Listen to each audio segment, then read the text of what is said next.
My dear students, नमस्कार। आपका स्वागत करता हूं भूषण साइंस के नर्सिंग एंट्रेंस चैनल पर, which is more than just a class. दोस्तों, ये वीडियो हमारे इसके जस्ट पहले वीडियो का एक कॉन्सिक्वेंस है, मतलब इसी के एक ऑल्टरनेशन में वीडियो है कि सर आपने स्ट्रेस और स्ट्रेन तो समझा दिया सर, लेकिन टाइप्स ऑफ स्ट्रेस और टाइप ऑफ स्ट्रेन क्या होता है उसके बारे में थोड़ी सी चर्चा करते हैं। अपन डेप्थ में समझते हैं कि कितने टाइप्स ऑफ स्ट्रेस होते हैं और कितने टाइप्स ऑफ स्ट्रेन होते हैं। तो सबसे पहले माय डियर स्टूडेंट्स, जो पहला स्ट्रेन है जिसको अपने को समझना है वो है लॉन्गिट्यूडनल स्ट्रेस।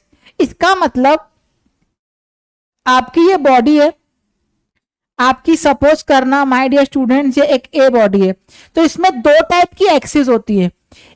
इसको बोलते हैं जो लेटी हुई है, इसको अपन बोलते हैं लॉन्गिट्यूडनल एक्सिस। इसको अपन क्या बोलते हैं सर? Longitudinal axis. और जो दूसरी एक्सिस है माय डियर स्टूडेंट्स, इसको बोलते हैं अपन ट्रांसवर्स एक्सिस। ठीक, अगर आपका जो फोर्स है इसके डायरेक्शन में लग रहा है, लॉन्गिट्यूडनल डायरेक्शन में लग रहा है आपका फोर्स, ये है आपका एफ, ये भी है आपका क्या सर? एफ। तो इसको मैं ऐसे खींच रहा हूं, ये मेरी स्टाइलस है, इसको इसके अबाउट लॉन्गिट्यूडनल एक्सिस के अबाउट खींच रहा हूं। इस केस में जो स्ट्रेस जनरेट होता है उसको अपन क्या बोलते हैं? Longitudinal stress. ठीक ठीक, ये बात समझ आती होगी। अब इसके बाद लॉन्गिट्यूडनल स्ट्रेस क्या होगी? लॉन्गिट्यूडनल स्ट्रेस क्या होगा सर?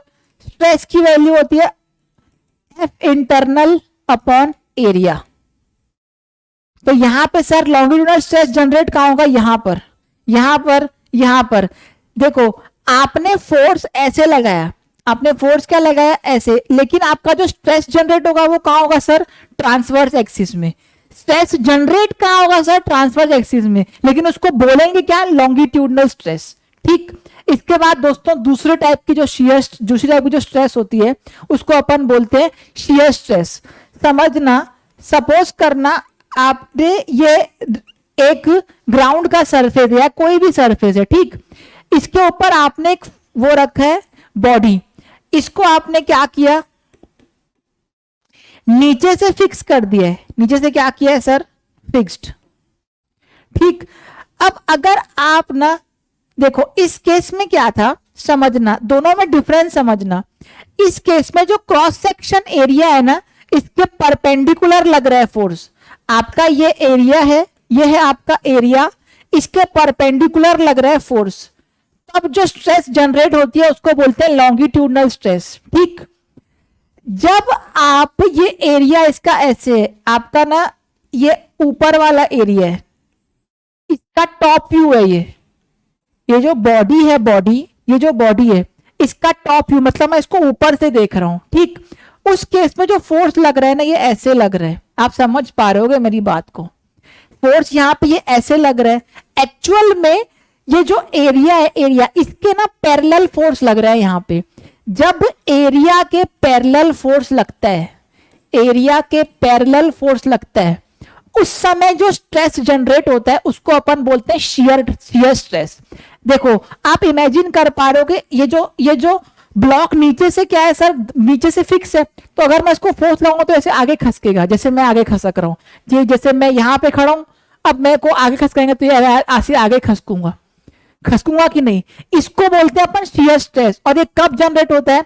जब फोर्स एरिया के पैरेलल लग रहा है, फोर्स एरिया के पैरेलल लगता है, तो आपका ये क्या हो जाएगा सर? ऐसे लगेगा। ठीक, इस केस में भी सर स्ट्रेस की वैल्यू तो अभी भी सेम रहेगी, क्या? Force upon area, force upon area. इस केस में भी स्ट्रेस की वैल्यू क्या है? Force upon area. लेकिन ये डिफरेंट टाइप्स ऑफ स्ट्रेसेस है, एक को बोलेंगे शियर स्ट्रेस, एक को बोलेंगे सर लॉन्गिट्यूडनल स्ट्रेस। ठीक, इसके बाद अपन दोस्तों जो डिस्कस करने वाले हैं बल्क स्ट्रेस की। दोस्तों, कभी आपने इमेजिन किया होगा या देखा भी होगा, अगर आप एक बैलून लेते हो, क्या लेते हैं सर? बैलून। बैलून पे ना, बैलून को अगर अपन दबा के ऐसे फोड़ना चाहें, अगर छोटा बैलून होगा तो वो फूट जाता है। क्यों? क्योंकि आप क्या करते हो? हर डायरेक्शन से फोर्स लगाते हो। क्या लगाते हो सर? आप हर डायरेक्शन से क्या लगाते हो सर, फोर्स, या आपने फोर्स लगाया हर डायरेक्शन से। जब आप उसको हर डायरेक्शन से ऐसे कंप्रेस कर रहे हो ना, इस केस में उसके जो टोटल एरिया है, टोटल जो एरिया है उस पर जो फोर्स टोटल कितना लग रहा है, एफ।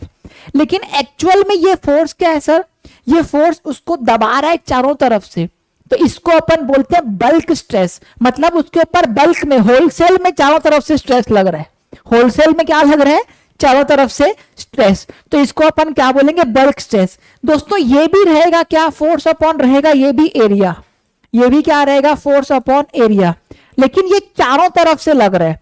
इसका बेस्ट एग्जांपल दोस्तों है एयर का प्रेशर। आप देखना ये मेरी मुट्ठी है, इस मुट्ठी में चारों तरफ से प्रेशर लग रहा है कि नहीं लग रहा है, इन शॉर्ट चारों तरफ से एयर फोर्स लगा रही है कि नहीं लगा रही है। ऐसा तो नहीं हो रहा है ना कि नीचे नीचे एयर जो है प्रेशर नहीं लगाएगी, ऊपर जो है प्रेशर नहीं लगाएगी एयर, ऐसा तो नहीं होगा। एयर यहां भी लगाएगी प्रेशर, ऊपर भी लगाएगी, साइड से भी लगाएगी, नीचे से भी लगाएगी। इस टाइप के जो फोर्स को लगाते हैं, इसकी वजह से जो स्ट्रेस आता है उसको अपन क्या बोलते हैं my dear students, bulk stress. ये 3 टाइप के स्ट्रेस ही आपके कोर्स में है दोस्तों। स्ट्रेस वैसे और टाइप के भी होते हैं, पर ये 3 टाइप के स्ट्रेस आपके मेजरली कोर्स में हैं। अब दोस्तों समझना, अगर स्ट्रेस 3 टाइप के हैं तो स्ट्रेन भी 3 टाइप के होंगे। क्यों भाई, अगर आप किसी बॉडी को खींचते हो तो उसके ऊपर तनाव कब आता है, जब उसके ऊपर खिंचाव आता है। तो अगर तनाव 3 टाइप के हैं तो खिंचाव भी क्या होंगे सर, 3 टाइप के। इसका मतलब सर स्ट्रेन जो सबसे पहले अपने को पढ़ रहा है वो कौन सा स्ट्रेन है sir, longitudinal strain by default.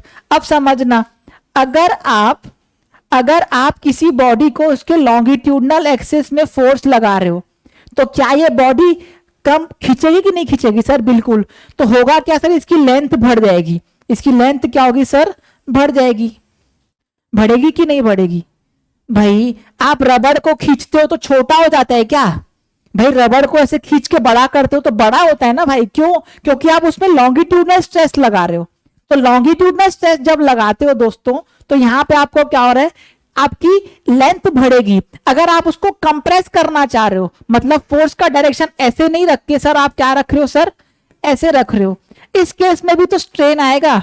लेकिन है ये अभी भी कौन सी, लॉन्गिट्यूडनल स्ट्रेस है, अभी भी ये भी लॉन्गिट्यूडनल स्ट्रेस है, ये भी लॉन्गिट्यूडनल स्ट्रेस है। तो इसके करस्पॉन्डिंग जो स्ट्रेन आएगा उसको अपन क्या बोलते हैं सर, लॉन्गिट्यूडनल स्ट्रेन। इस केस में स्ट्रेन की वैल्यू अपन क्या लिखते हैं सर, अपन लिखते हैं delta L upon L, change in length upon original length.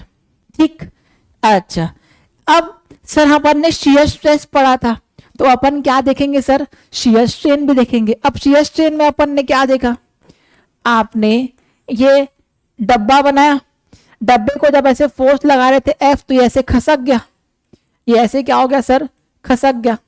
ये हो गया सर आपका क्या, फाई, ये आपका फाई क्या हो गया सर, ये वाला फाई। ये आपकी लेंथ क्या हो गई सर, ये हो गया एंगल क्या हो गया सर, फाई। तो एक्चुअल में इसकी ओरिएंटेशन चेंज हुई। इसकी ओरिएंटेशन पहले क्या थी सर, ऐसे सीधी, अब इसकी ओरिएंटेशन क्या हो गई सर, ऐसी। तो इस केस में शियर स्ट्रेन क्या होगा सर, चुपचाप वो एंगल होगा। शियर स्ट्रेन क्या होगा सर, चुपचाप वो फाई एंगल होगा। क्यों, क्योंकि एक्चुअल में शियर स्ट्रेन क्या, शियर स्ट्रेस क्या कर रहा है, उसकी ओरिएंटेशन ही तो चेंज कर रहा है भाई। ये जो ओरिएंटेशन है उसकी चेंज हुई कि नहीं हुई सर, बिल्कुल हुई। तो आंसर क्या हो जाएगा इस केस में, शियर स्ट्रेन क्या होगी, सिर्फ और सिर्फ ये एंगल। एक्चुअल में तो ये चेंज इन लेंथ थी ना, ये चेंज इन लेंथ थी, और ओरिजिनल लेंथ क्या थी ये। अगर आप ध्यान से देखोगे तो चेंज इन लेंथ क्या होगी सर, ये डेल्टा एल, और इसकी ओरिजिनल लेंथ क्या थी सर, ये एल, और ये एल और ये एल क्या हो सकते हैं सर, सेम। तो अगर आप लिखोगे डेल्टा एल अपॉन एल, इसकी वैल्यू क्या आएगी सर, 10 फाई तो आएगी। और अगर आपका ये एंगल छोटा होगा तो 10 फाई को आप क्या लिख सकते हो सर, फाई। इसलिए मैंने पहले ही बोला कि शियर स्ट्रेन आपकी क्या होगी सर, सीधा सीधा फाई। आप स्ट्रेन को ऐसे लिखते हो ना, डेल्टा एल बाय एल लिखते हैं अपन, तो यहां पर डेल्टा एल अपॉन एल, इसकी वैल्यू क्या आ रही है sir, 10 phi, perpendicular upon base. और 10 फाई को अगर हम फाई लिख सकते हैं कब, जब फाई बहुत छोटा हो, जब फाई बहुत क्या हो सर, छोटा। मेरी बात समझ पा रहे होगे। इसके बाद लास्ट स्ट्रेस, स्ट्रेन। अब ये बल्क स्ट्रेन क्यों आ रही है? क्योंकि आपका बल्क स्ट्रेस आ रहा है, बल्क स्ट्रेस आ रहा है। अब दोस्तों समझना, हमने क्या लिया, एक बैलून लिया, सेम एग्जांपल लेते हैं पुराना वाला, स्पेलिंग देख लेना भाई, ठीक है, ओके। ये क्या है सर? आपने लगाया फोर्स, ये आपने क्या लगाया सर? फोर्स। अब मेरे को एक बात बताना, जब आप बल्क स्ट्रेस लगा रहे हो तो एक्चुअल में क्या चेंज हो रहा है? लेंथ की, एरिया की, वॉल्यूम। भाई अगर आप ध्यान से सोचोगे तो अगर आप किसी बॉडी के ऊपर ऐसे स्ट्रेस, ऐसा फोर्स लगा रहे हो कि चारों तरफ से उसके ऊपर फोर्स लगा रहे हो, तो एक्चुअल में वो जो चारों तरफ से फोर्स लगेगा वो उसको क्या करेगा? कंप्रेस ही तो करेगा ना यार, उसको दबाने की कोशिश करेगा कि नहीं करेगा? सर बिल्कुल करेगा। अगर उसको दबाने की कोशिश करेगा तो उसका ओवरऑल वॉल्यूम चेंज हो जाएगा ना यार। आप सोचो आपका जो टायर रहता है, किसका? चक्के का टायर रहता है, उसके अंदर जो हवा रहती है वो ज्यादा होती है बाहर से। क्यों? अगर बाहर से हवा के अंदर वाली हवा ज्यादा नहीं हुई तो एयर प्रेशर बाहर का क्या कर देगा? टायर को क्या कर देगा? पंचर कर देगा। इसका मतलब सर बाहर का कोई भी बल्क स्ट्रेस आ रहा है तो ऑलवेज नेचर में क्या होता है? कंप्रेसिव। नेचर में ऑलवेज क्या होता है सर? कंप्रेसिव। इस कंप्रेशन की वजह से चेंज किसमें होगा सर? वॉल्यूम में। तो इस केस में अपन बल्क स्ट्रेन क्या लिखेंगे दोस्तों? बल्क स्ट्रेन लिखेंगे अपन sir change in volume upon original volume. ये आपका कौन सा हो जाएगा सर? Bulk strain.